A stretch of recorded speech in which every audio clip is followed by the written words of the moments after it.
Selamat malam, selamat berjumpa kembali dalam PRT Online.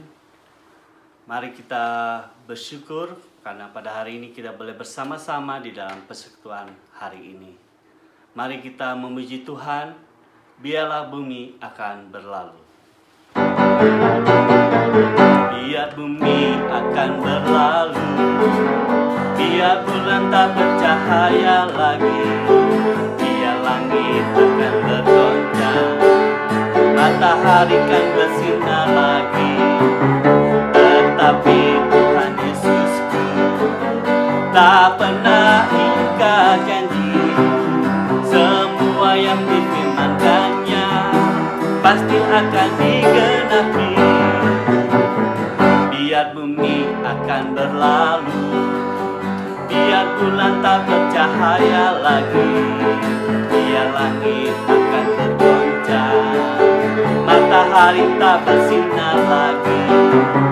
Tetapi Tuhan Yesusku tak pernah ingkar janji, semua yang difirmankannya pasti akan digenapi. Shalalalalalalalala, saya cinta Yesus. Shalalalalalalalala, Yesus cinta saya. Shalalalalalalalala, saya cinta Yesus. Shalalalalalalalala, Yesus cinta saya. Biar bumi akan berlalu, biar bulan tak bercahaya lagi, biar langit akan bergoncang, matahari tak bersinar lagi. Tetapi Tuhan Yesusku tak pernah ingkar janji, semua yang difirmankannya pasti akan digenapi. Shalalalalalalalala, saya cinta Yesus. Shalalalalalalalala, Yesus cinta saya.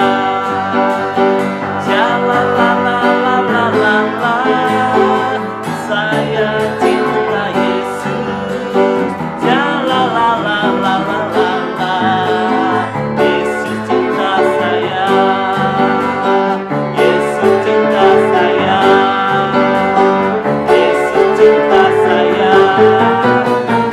Amin.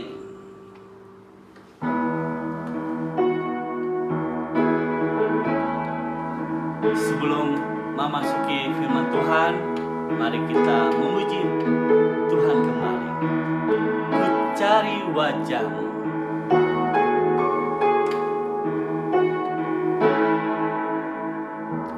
Ku cari wajah-Mu,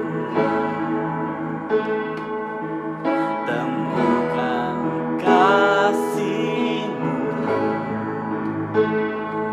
Kau bukan Tuhan yang jauh dariku.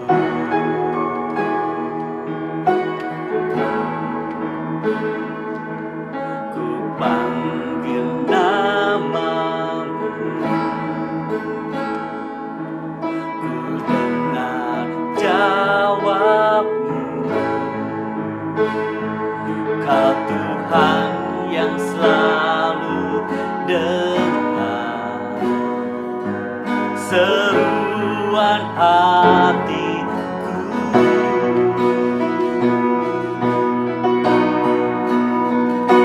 Sungguh indah Kau Tuhan,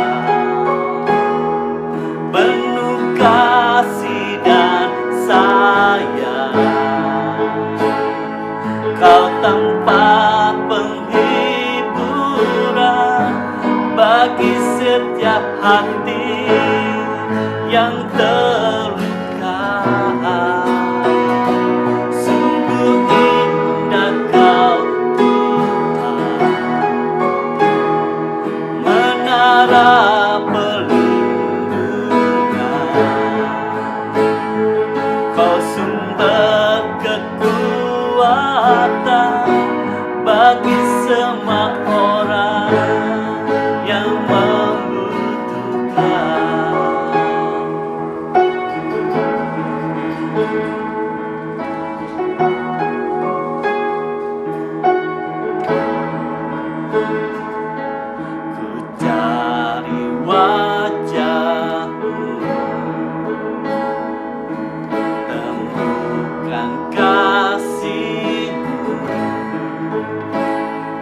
Kau Tuhan yang selalu dengar seruan hatiku. Sungguh indah Kau Tuhan, menara pelindungan. Kau sumber kekuatan bagi semua orang yang membutuhkan. Sungguh indah Kau Tuhan, menara pelindungan. Kau sumber kekuatan bagi semua orang yang membutuhkan. Sumber kekuatan, sumber kekuatan, sumber kekuatan bagi semua orang yang membutuhkan. Amin.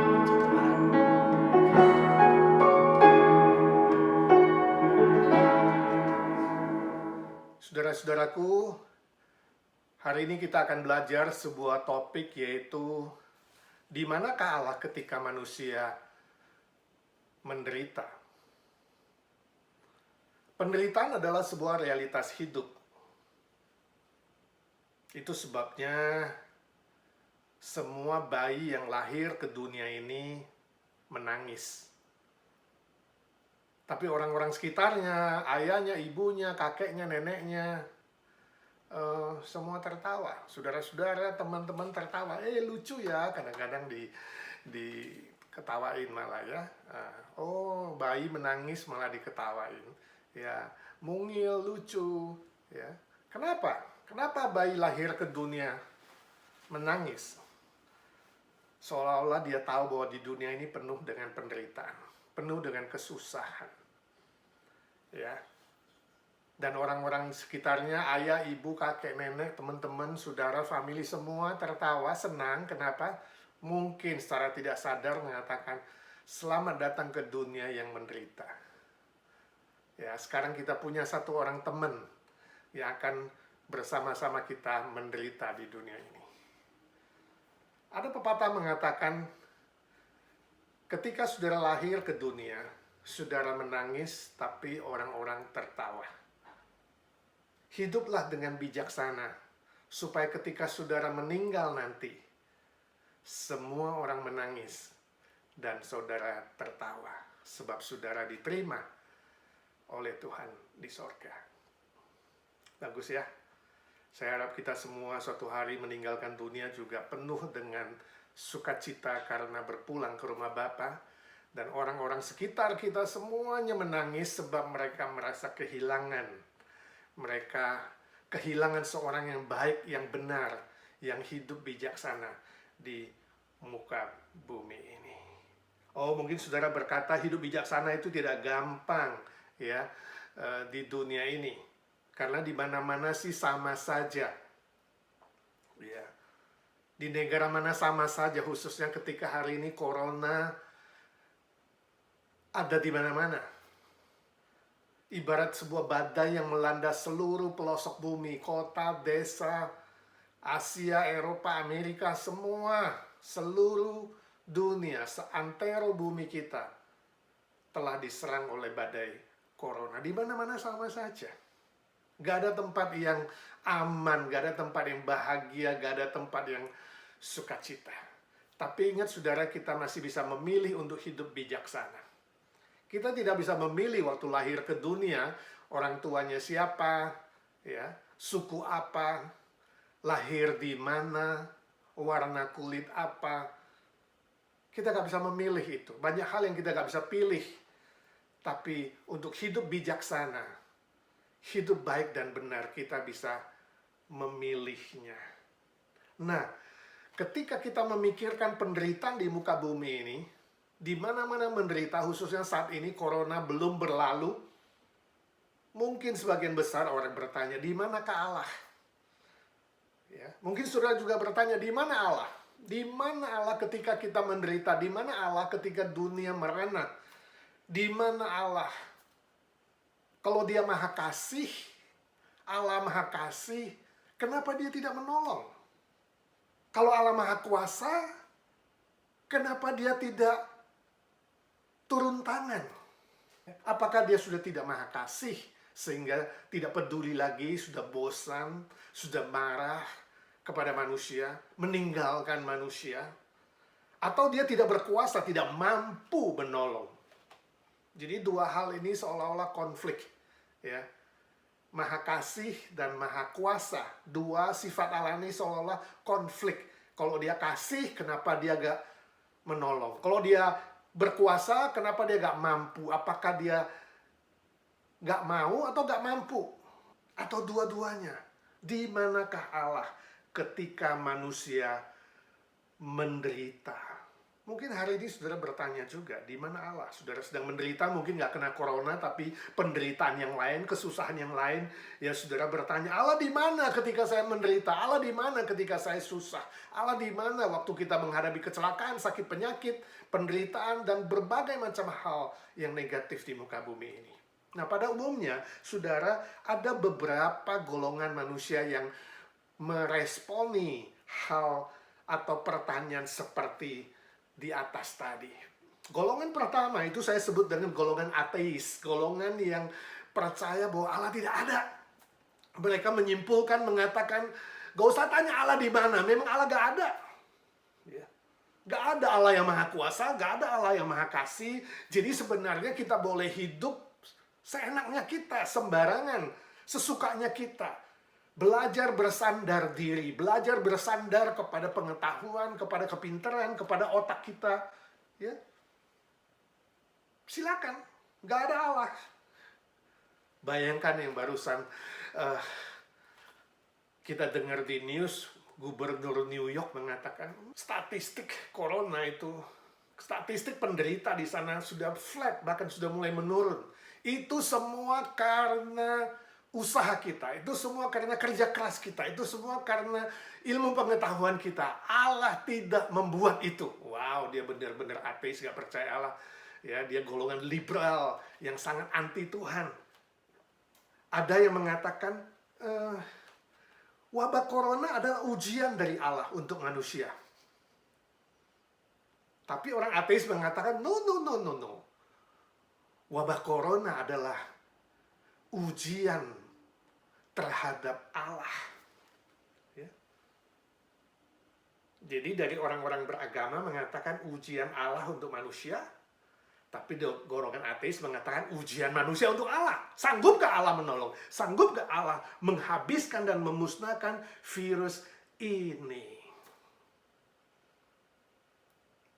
Saya ditanyain seorang teman, ya, gimana menjawab ini? Orang-orang ateis bilang ini ujian terhadap Allah. Allah gagal nih. Allah gak lulus untuk menghabiskan semua corona.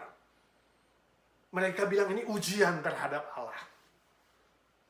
Saya menjawab, saya katakan, puji Tuhan, setidaknya dari mulut ateis hari ini, mereka mengaku adanya Allah. Dan mereka mengatakan bahwa Allah sedang diuji. Saudara lihat, sebenarnya orang ateis sedang membohongi dirinya sendiri. Dari hatinya yang paling dalam sebenarnya dia tahu manusia itu harus bertanggung jawab. Ya, jangankan kepada Allah, Sang Hakim Agung, terhadap manusia saja, persoalan di bumi saja, hukum di bumi saja, kita harus bertanggung jawab. Kita gak bisa hidup sembarangan, hidup seenaknya, seolah-olah ya, gak ada hukum, gak ada hakim. No. Dari hati mereka yang paling dalam, mereka tahu suatu hari mereka harus tanggung jawab kepada Allah, Hakim, segala hakim, pencipta umat manusia. Mereka keliru. Mereka mau melarikan diri dari tanggung jawab. Mereka mau melarikan diri dari tanggung jawab moral, tanggung jawab hukum, ya, yang telah ditentukan oleh Tuhan. Sekaligus mereka meninggikan diri. Mereka menjadikan dirinya adalah Allah sendiri. Wow, nggak mau Allah, nggak ada Allah, akulah Allah. Wow, sehingga kita tahu ya, sebenarnya di dalam hati mereka yang paling dalam, mereka tahu suatu hari mereka akan mati. Dan setelah mati, manusia harus bertanggung jawab di hadapan Tuhan. Dari hati mereka yang paling dalam, mereka tahu suara hati mereka selalu berbunyi, selalu bersuara. Mereka bisa bohong ketika mereka berbuat salah. Ketika mereka menderita dan susah, mereka tahu suara hati mereka. Itu adalah suara yang ditaruh Allah di situ. Allah ada dan Allah hadir di dalam hati nurani mereka. Nah, manusia golongan kedua adalah golongan deis. Deisme adalah sebuah ajaran yang mengajarkan bahwa ada Allah, tapi Allah sudah meninggalkan kita. Allah sudah bosan. Allah sudah muak melihat dosa manusia. Allah sudah tidak peduli lagi dengan kita. Saudara masih ingat lagunya Ebit G. Ade? Salah satu lagunya mengatakan, barangkali di sana ada jawabnya. Mengapa di tanahku terjadi bencana? Ada kesusahan, penderitaan, kesusahan, kekeringan. Ya.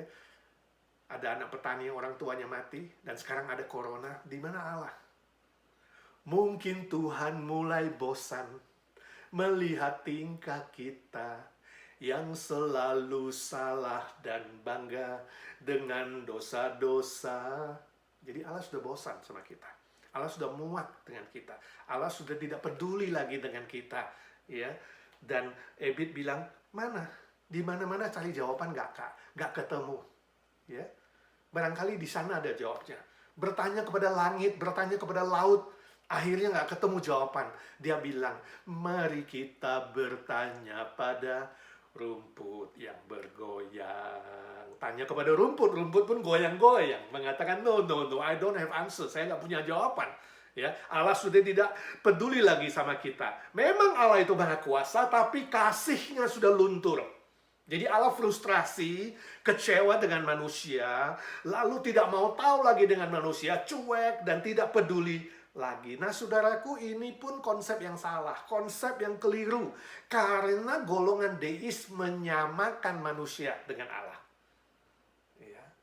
Seolah-olah Allah itu seperti manusia yang cepat kecewa, cepat putus asa, ya.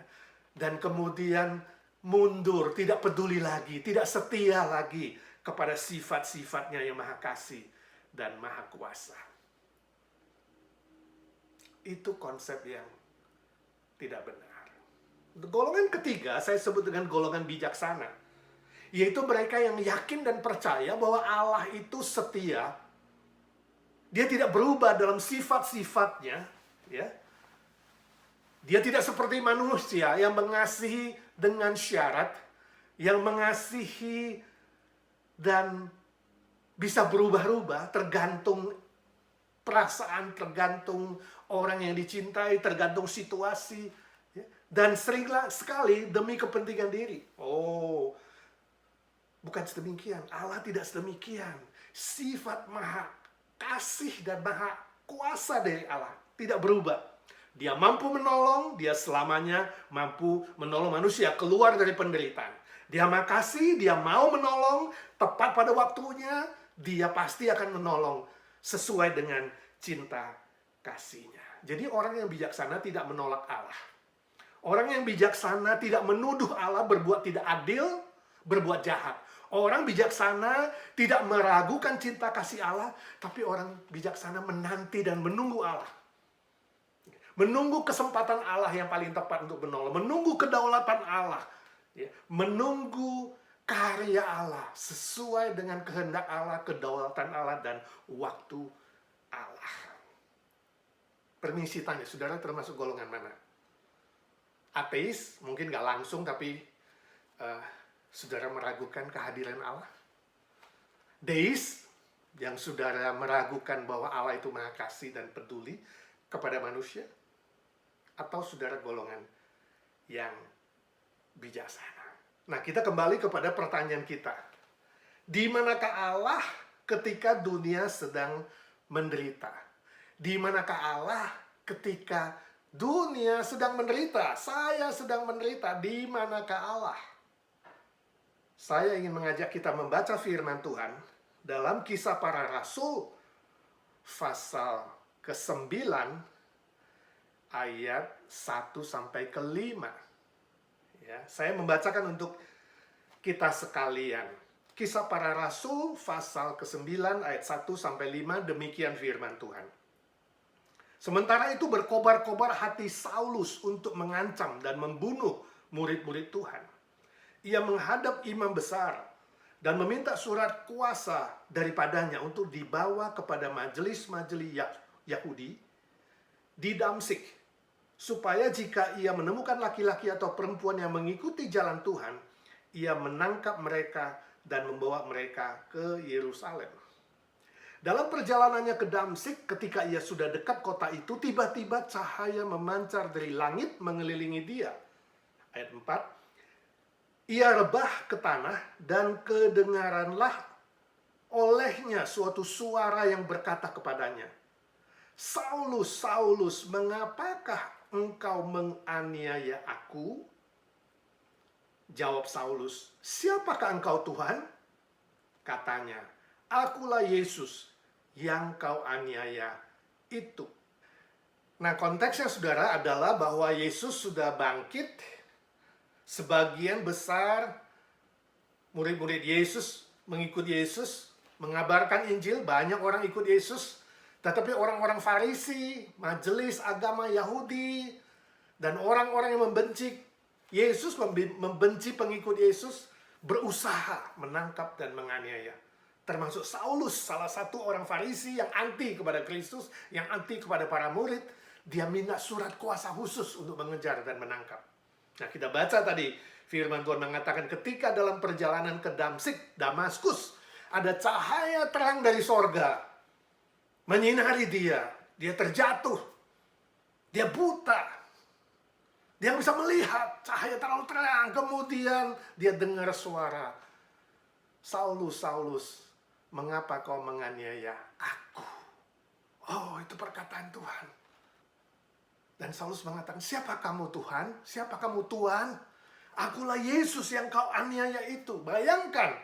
Wow, perkataan ini sungguh-sungguh blow our mind, ya.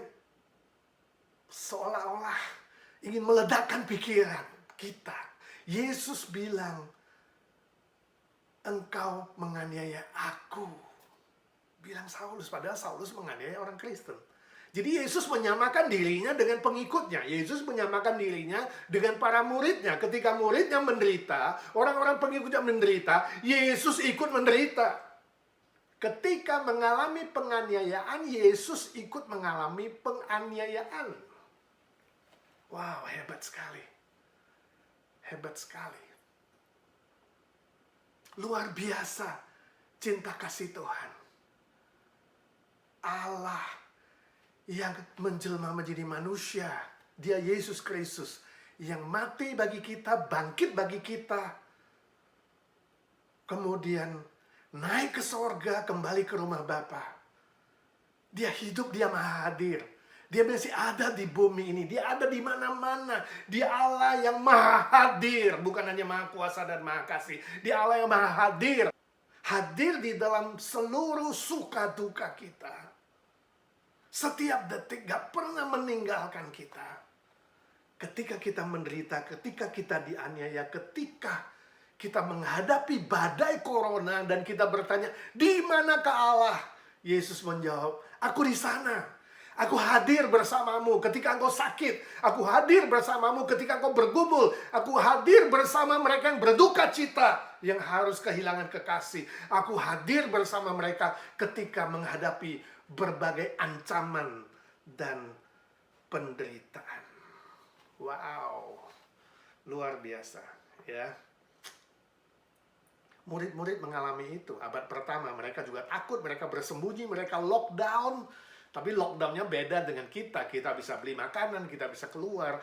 Mereka lebih menakutkan, lebih mengerikan. Ancamannya lebih berat. Karena harus memilih ketika ditangkap. Memilih Kristus atau Kaisar. Ya.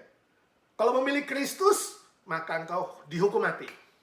memiliki kaisar, menyangkal Yesus. Wow, kita harus puji Tuhan. Hari ini kita menghadapi badai corona, sakit penyakit virus ini, gak sampai kita diancam untuk menyangkal iman kita. Penderitaan para murid abad pertama jauh lebih berat dari kita di abad ini.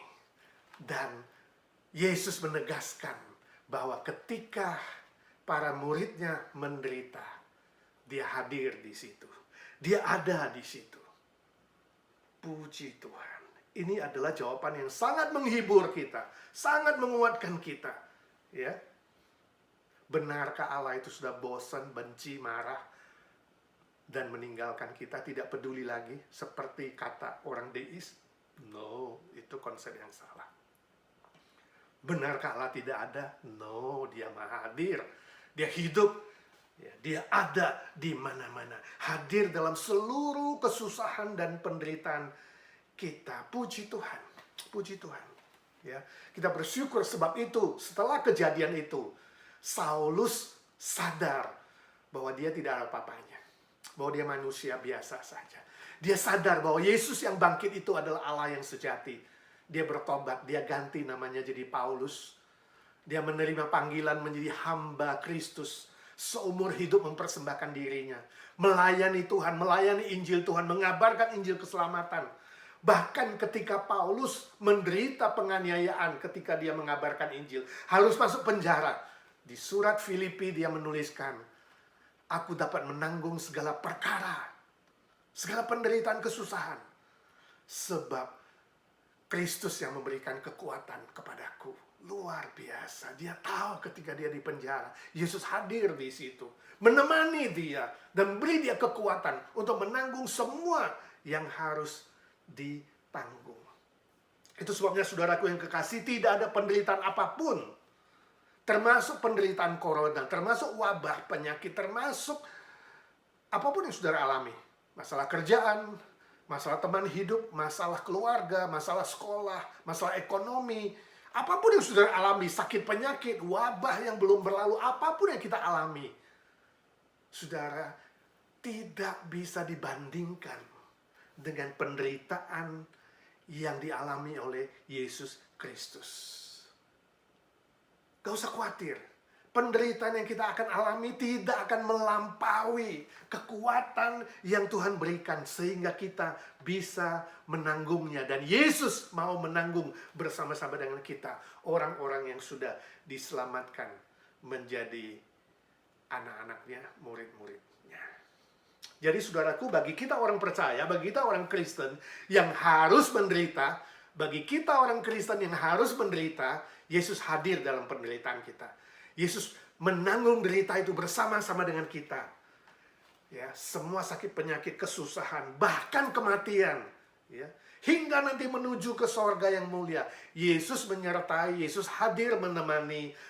Dia setia tanpa sedetik pun dia meninggalkan kita. Nah, bagaimana dengan orang-orang belum percaya? Bagaimana dengan orang-orang belum menjadi murid-muridnya? Apakah Yesus hadir? Apakah Allah hadir? Hadir juga, saudara. Tapi Tuhan Allah, Tuhan Yesus hadir di dalam kemahaadilannya. Hadir untuk mengingatkan, menyadarkan, berteriak di dalam penderitaan manusia supaya mereka mau berbalik dan menerima Yesus. Berbalik dan menerima dan mengakui bahwa Allah yang sejati adalah Kristus yang bangkit. Dan ketika mereka mau tunduk seperti Saulus menjadi Paulus, tunduk dan menjadi murid Kristus, dia hadir, ikut menanggung seluruh penderitaan, bahkan dosa seberat apapun, Kristus Yesus sudah menanggungnya. Wow, puji Tuhan.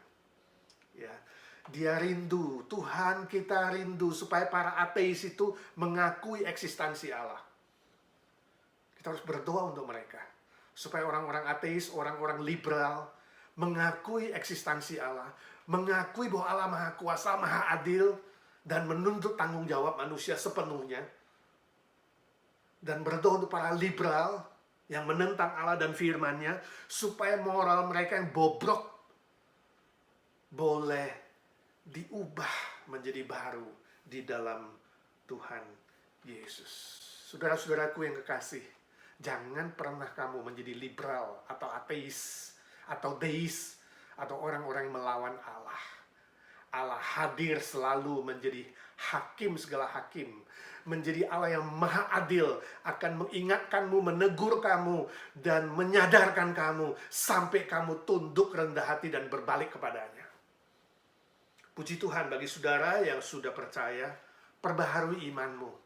Katakan, ya Tuhan Yesus, jangan biarkan aku ragu, jangan biarkan aku curiga. Ampuni aku ketika aku bertanya, di mana Allah? Ampuni aku ketika aku meragukan kehadiran-Mu. Ampuni aku ketika aku meragukan dan mencurigai pertolongan-Mu. Sadarkan saya bahwa Engkau maha hadir, sebab Engkau bangkit dari kematian. Engkau maha hadir, hadir dalam hidupku, hadir dalam penderitaanku, kesusahanku, kesenanganku, setiap detik, setiap persoalan hidupku. Engkau hadir ya Tuhan. Beri aku kesadaran itu. Beri aku kepekaan untuk merasakan kehadiran-Mu. Yakin selalu bahwa janji Tuhan selalu benar. Dia tidak pernah berbuat salah ketika dia katakan, aku sekali-kali tidak akan membiarkan engkau. Aku sekali-kali tidak akan meninggalkan engkau. Amin. Saudara yakin Tuhan Yesus itu maha hadir, maha kuasa, maha baik, maha kasih. Bahwa penderitaan yang kita alami pasti akan berlalu.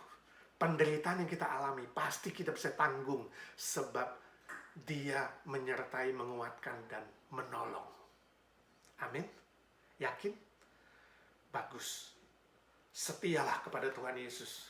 Dan jangan pernah lagi meragukan kehadirannya, meragukan karyanya, meragukan cinta kasihnya, dan kuasanya yang ajaib. Puji Tuhan. Mari kita berdoa. Bapa di sorga, kami mengucap syukur dan terima kasih untuk firman-Mu. Engkau sendiri yang menolong kami ya Tuhan, bukan saja mendengar, tapi kami belajar melakukan dan mengaplikasikan firman Tuhan dalam hidup kami. Tolong kami semua lebih menyadari kehadiran-Mu Tuhan Yesus. Engkau yang sudah bangkit dari kematian, yang hidup, yang maha hadir di mana-mana. Ajarkan kami, sadarkan kami bahwa Engkau hadir juga dalam penderitaan kami, kesusahan kami. Engkau hadir dalam seluruh penderitaan di muka bumi ini ketika masih menghadapi wabah corona yang besar. Ya Tuhan, kami ingin berdoa untuk semua orang yang belum mengenal Tuhan, belum mengakui Tuhan sebagai juru selamat. Kami berdoa untuk para liberal. Kami berdoa untuk para ateis yang menolak kehadiran Tuhan. Kami berdoa untuk para deis yang meragukan kehadiran-Mu. Kami berdoa untuk gereja-gereja yang liberal, yang melawan Tuhan, yang jatuh dalam berbagai praktek-praktek yang melawan firman-Mu. Kasihanilah Tuhan. Biar mereka sadar Engkau hadir sebagai hakim. Engkau hadir sebagai Allah yang maha adil. Engkau hadir sebagai Allah yang berteriak, memohon mereka berbalik. Kasihani mereka. Terima kasih Tuhan, Engkau tetap cinta dan sayang kepada setiap pribadi mereka. Kami doakan dunia yang belum mengenal-Mu. Biarlah dengan cara Tuhan dan waktu Tuhan, mereka boleh dengan rendah hati mengenal Yesus Kristus dan menerima Yesus Kristus sebagai Tuhan dan Juru Selamat yang mati, menderita buat kami, dan bangkit kembali hidup selama-lamanya. Kami yang sudah percaya Tuhan, tolong. Setiap orang-orang Kristen yang sudah percaya di seluruh muka bumi ini, Tuhan tolong. Supaya kami pun ya Tuhan, pada masa pandemik ini boleh tetap menjadi berkat. Boleh tetap berbuah bagi Tuhan. Boleh setia memakai waktu yang Tuhan berikan kepada kami. Menjadi orang-orang yang mengabarkan Injil. Orang-orang yang berbuat baik. Orang-orang yang menolong sesama. Sehingga dunia tahu kami adalah murid-murid yang sejati. Kami berdoa ya Tuhan untuk seluruh anggota jemaat-Mu yang harus keluar rumah setiap hari, yang melayani di rumah sakit, di convalescent home, yang melayani sebagai orang-orang yang melakukan transportasi, yang jual makanan dan berbagai macam bisnis esensi. Tuhan lindungi, Tuhan pelihara. Kami doakan juga ya Tuhan untuk semua yang harus keluar rumah untuk menjaga keamanan polisi, tentara, dan semua petugas-petugas lain yang melakukan banyak tugas-tugas esensi. Tuhan, Engkau lindungi, Tuhan Engkau pelihara siang dan malam. Kami berdoa ya Tuhan, berbelas kasihanlah supaya wabah ini cepat berlalu sesuai dengan rencanamu, sesuai dengan waktumu, sesuai dengan kedaulatanmu. Tuhan, kami tahu Engkau tidak pernah salah. Hikmatmu dan kedaulatanmu dan waktumu melampaui semua pengetahuan dan pengalaman manusia. Tuhan, tolong kami satu persatu. Berkati setiap pribadi ya Tuhan, supaya kami semua menjadi anak-anak Tuhan yang setia dan berbuah untuk kerajaan Tuhan. Kami doakan beberapa mereka yang sakit, yang menanti kesembuhan-Mu. Tuhan, kasihani Easter. Tuhan, kasihani keluarga Ryan di New Jersey. Tuhan, kasihani para senior kami. Kami doakan Putri habis operasi juga, Tuhan beri pemulihan sempurna. Dan juga beberapa saudara kami yang tidak kami sebutkan satu persatu, Tuhan tahu pergumulan mereka, sakit penyakit mereka. Tuhan, Engkau sendiri yang memberkati, membuka jalan yang terbaru. Terima kasih Tuhan, Kau sudah dengar doa kami. Yesus, Yesus, dengar doaku. Janganlah Tuhan lalui, berilah berkat-Mu. Ya Tuhan, kami doakan gereja-gereja Tuhan di mana-mana. Di Amerika, di Indonesia khususnya. Biarlah yang di Amerika banyak yang liberal dan menyimpang boleh kembali ke jalan Tuhan. Yang di Indonesia supaya mereka tidak gontok-gontokan, tapi boleh bersama-sama bersatu hati. Menjadi gereja yang menerangi dan menggarami dunia sekitarnya. Kami doakan ya Tuhan untuk gereja kami yang masih harus online, ibadah online minggu ini. Tuhan memberkati, besok ada rekaman, semua tim ibadah, tim pujian, tim sound, semua yang terlibat dalam pelayanan ini kami berdoa, Tuhan Kau memakai dan memberkati. Juga rekaman dan editing bisa sungguh-sungguh mempersembahkan yang terbaik untuk kemuliaan-Mu. Berkati supaya kami semua pun di tengah-tengah harus tinggal di rumah, kami pun ya Tuhan menjaga kesehatan dengan baik, setia berdoa, setia berhubungan pribadi dengan Tuhan, membangun rohani yang akrab. Kami juga ibadah dengan disiplin. Tuhan tolong kami supaya hati kami berpaut padamu, rohani kami dikuatkan, dan fisik kami Tuhan pelihara, jauhkan dari semua sakit penyakit. Terima kasih Tuhan, khusus para senior, Umpol yang mengkoordinir, dan khusus komisi wanita, Ibu Nina yang mengkoordinir. Tuhan pakai juga supaya mereka pun bisa menjadi berkat bagi seluruh anggota dan tim, dan seluruh senior kami sehat, dijauhkan dari semua sakit penyakit. Berdoa, bersyukur, memohon berkat di dalam satu nama Tuhan Yesus Kristus, Juru Selamat kami yang hidup selama-lamanya. Amin. Amin. Ya saudara, habis ini ada tanya jawab dan ada interaksi, dan kita akan doa bersama, dengarkan kesaksian. Kalau saudara ada kesaksian, saudara boleh connect di Zoom nanti 8.30 sampai 9.30 ya. Kemudian hari Minggu kita tetap ibadah online. Saya harap saudara tetap disiplin beribadah dengan baik, entahkah sendiri, entahkah dengan keluarga, entahkah dengan teman. Ya, kita sungguh-sungguh merasakan kehadiran Tuhan di dalam ibadah. Puji Tuhan, Tuhan memberkati saudara.